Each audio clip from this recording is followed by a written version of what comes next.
మీరు వస్తున్నారని అతనికి తెలిస్తే అతను రాడు. మీరు వస్తున్నారని అతనికి తెలిసి ఉండుంటే అతను వచ్చి ఉండేవాడు కాదు. సో ఫ్రెండ్స్, ఇలాంటి స్టేట్మెంట్స్ ని మన daily life conversation or speaking లో యూజ్ చేస్తూ ఉంటాం. మరి వాటిని ఇంగ్లీష్ లో ఏ విధంగా ఎక్స్ప్రెస్ చేయాలో ఈ రోజు నేను ఈ పర్టికులర్ వీడియో ద్వారా ఎక్స్ప్లెయిన్ చేయబోతున్నాను. సో ఫ్రెండ్స్, ఇక్కడ ఒక 5 ఎగ్జాంపుల్స్ అయితే ప్రొవైడ్ చేయడం జరిగింది. ఇప్పుడు ఒకే ఎగ్జాంపుల్ లోకి వెళ్ళేసి మనం డీటెయిల్ గా తెలుసుకుందాం. All right, number 1 example. మీరు వస్తున్నారని అతనికి తెలిస్తే అతను రాడు. మీరు వస్తున్నారని అతనికి తెలిస్తే అతను రాడు. సో ఇక్కడ ఒకే ఒక స్టేట్మెంట్ అయితే ప్రొవైడ్ చేశాను, బట్ దీనికి రిలేటెడ్ గా ఎట్ ఏ టైం అయితే నేను మీకు ఎక్స్ప్లెయిన్ చేస్తాను. లైక్ ఎలా? మీరు వస్తున్నారని అతనికి తెలిసి ఉండుంటే అతను వచ్చి ఉండేవాడు కాదు. సో ఈ ఎగ్జాంపుల్ కూడా ఎట్ ఏ టైం అయితే ఎక్స్ప్లెయిన్ చేస్తాను. So observe and listen carefully.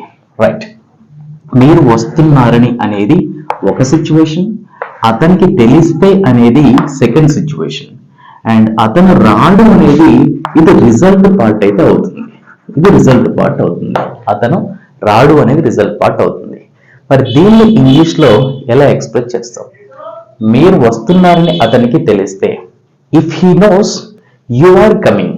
If he knows you are coming అంటే మీరు వస్తున్నారని అతనికి తెలిస్తే అతను రాడు. He won't come. If he knows you are coming, he won't come అంటే మీరు వస్తున్నారని అతనికి తెలిస్తే అతను రాడు. మరి దీన్ని మన థర్డ్ కండిషన్ లో ఎలా ఎక్స్ప్రెస్ చేయాలి? మీరు వస్తున్నారని అతనికి తెలిసి ఉండుంటే, మీరు వస్తున్నారని అతనికి తెలిసి ఉండుంటే, if he had known you were coming, ఇక్కడ మనం పాస్ట్ కంటిన్యూస్ టెన్స్ అయితే ఎక్స్ప్రెస్ చేయాల్సి ఉంటుంది. If he had known you were coming అంటే మీరు వస్తున్నారని అతనికి తెలిసి ఉండుంటే అతను వచ్చి ఉండేవాడు కాదు. He would not have come. He would not have come. If he had known you were coming, he would not have come అంటే మీరు వస్తున్నారని అతనికి తెలిసి ఉండుంటే అతను వచ్చి ఉండేవాడు కాదు.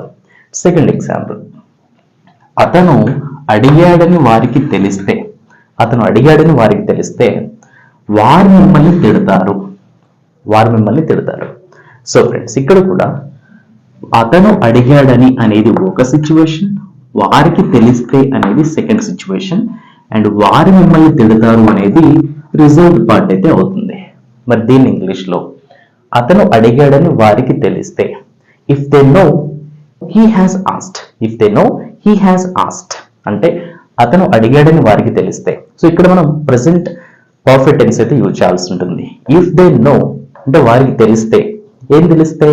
అతను అడిగాడని. If they know he has asked అతను అడిగాడని వారికి తెలిస్తే వారు మిమ్మల్ని తిడతారు.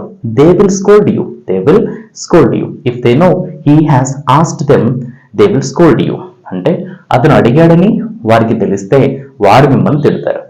మరి దీన్ని థర్డ్ కండిషనల్ స్టేట్మెంట్ ఎలా ఎక్స్ప్రెస్ చేయాలి? అతను అడిగాడని వారికి తెలిసి ఉండుంటే, అతను అడిగాడని వారికి తెలిసి ఉండుంటే వారు మిమ్మల్ని తిట్టి ఉండేవారు. వారు మిమ్మల్ని తిట్టి ఉండేవారు. సో ఇక్కడ కూడా అతను అడిగాడని వారికి తెలిసి ఉండుంటే, if they had known he had asked. If they had known he had asked అంటే అతను అడిగాడని వారికి తెలిసి ఉండుంటే వారు మిమ్మల్ని తిట్టి ఉండేవారు. They would have scolded you. They would have scolded you. If they had known he had asked, they would have scolded you అంటే అతను అడిగాడని వారికి తెలిసి ఉండుంటే వారు మిమ్మల్ని తిట్టి ఉండేవారు. Third example. వారు చెప్పారని అతనికి తెలిస్తే, వాళ్ళు చెప్పారని అతనికి తెలిస్తే అతను అస్సలు సహించడు. అతను అస్సలు సహించడు. సో ఫ్రెండ్స్, ఇక్కడ కూడా చూడండి, వారు చెప్పారని అనేది ఒక సిచ్యువేషన్, అతనికి తెలిస్తే అనేది సెకండ్ సిచ్యువేషన్, అతను అస్సలు సహించడు అనేది రిజల్ట్ పార్ట్ అయితే అవుతుంది. మరి దీని ఇంగ్లీష్ లో వారు చెప్పారని అతనికి తెలిస్తే, ఇఫ్ హీ నోస్.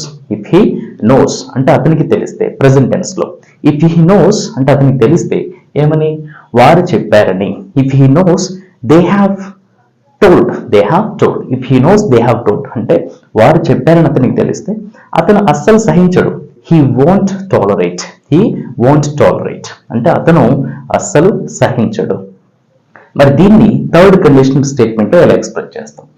వారు చెప్పారని అతనికి తెలిసి ఉండుంటే, వారు చెప్పారని అతనికి తెలిసి ఉండుంటే, if he had known they had told. If he had known they had told అంటే వారు చెప్పారని అతనికి తెలిసి ఉండుంటే అతను మిమ్మల్ని అస్సలు సహించి ఉండేవాడు కాదు. He would not have tolerated you అంటే అతను అస్సలు సహించి ఉండేవాడు కాదు. అండ్ ఫోర్త్ ఎగ్జాంపుల్, నువ్వు చదవడం లేదని నీ పేరెంట్స్కి తెలిస్తే వారు చాలా బాధపడతారు.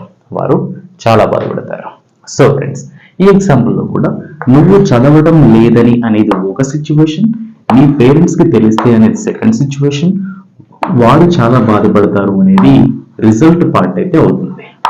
మరి దీన్ని ఇంగ్లీష్లో, నువ్వు చదవడం లేదని నీ పేరెంట్స్కి తెలిస్తే, if your parents know you are not studying అంటే నువ్వు చదవడం లేదని నీ పేరెంట్స్కి తెలిస్తే వారు చాలా బాధపడతారు. They will feel very bad అంటే వారు చాలా బాధపడతారు. If your parents know you are not studying they will feel very bad అంటే వారు చాలా బాధపడతారు. అండ్ దీన్ని థర్డ్ కండిషనల్లో ఎలా ఎక్స్ప్రెస్ చేయాలి? నువ్వు చదవడం లేదని నీ పేరెంట్స్కి తెలిసి ఉండుంటే, if your parents had known you had not been or you were not studying, if your parents had known you were not studying, వారు చాలా బాధపడి ఉండేవారు. They would have felt very bad అంటే వారు చాలా బాధపడి ఉండేవారు. అండ్ లాస్ట్ ఎగ్జాంపుల్, మీరు ఇక్కడకు వచ్చారని వారికి తెలిస్తే వారు ఇక్కడకు వస్తారు. మీరు ఇక్కడికి వచ్చారని వారికి తెలిస్తే వారు ఇక్కడికి వస్తారు. సో ఫ్రెండ్స్, ఈ లాస్ట్ ఎగ్జాంపుల్లో కూడా మీరు ఇక్కడికి వచ్చారని అనేది ఒక సిచ్యువేషన్, వారికి తెలిస్తే అనేది సెకండ్ సిచ్యువేషన్, అండ్ వారు ఇక్కడికి వస్తారు అనేది రిజల్ట్ పార్ట్ అయితే అవుతుంది. మరి దీని ఇంగ్లీష్లో, మీరు ఇక్కడికి వచ్చారని వారికి తెలిస్తే, if they no you have come here అంటే మీరు ఇక్కడికి వచ్చారని వారికి తెలిస్తే వారు ఇక్కడికి వస్తారు. They will come here if they no you have come here they will come here అంటే మీరు ఇక్కడికి వచ్చారని వారికి తెలిస్తే వారు ఇక్కడికి వస్తారు. మరి దీని థర్డ్ కండిషనల్ స్టేట్మెంట్ ఎలా ఎక్స్ప్రెస్ చేయాలి? మీరు ఇక్కడికి వచ్చారని వారికి తెలిసి ఉండుంటే, if they had known you had come here అంటే మీరు ఇక్కడికి వచ్చారని వారికి తెలిసి ఉండంటే వారు ఇక్కడకు వచ్చి ఉండేవారు. They would have come here if they had known you had come here they would have come here అంటే మీరు ఇక్కడికి వచ్చారని వారికి తెలిసి ఉండంటే వారు ఇక్కడకు వచ్చి ఉండేవారు. సో ఫ్రెండ్స్, ఇలా మనం ఇలాంటి స్టేట్మెంట్స్ మన డైలీ లైఫ్ స్పీకింగ్ అండ్ కాన్వర్సేషన్లో యూజ్ చేస్తూ ఉంటాం. మరి వాటిని ఇంగ్లీష్లో అయితే ఈ విధంగా ఎక్స్ప్రెస్ చేయాల్సి ఉంటుంది. ఐ హోప్ ఈ వీడియో మీకు నచ్చింది అనుకుంటున్నాను. ఇన్ కేస్ మీకు ఏమైనా డౌట్ ఉన్నా కూడా కామెంట్ బాక్స్లో ఎక్స్ప్రెస్ చేయొచ్చు. అండ్ అయితే ఇంట్రెస్టింగ్ అండ్ యూస్ఫుల్ వీడియోతో మేము ముందుంటాను. Happy learning and thanks for watching.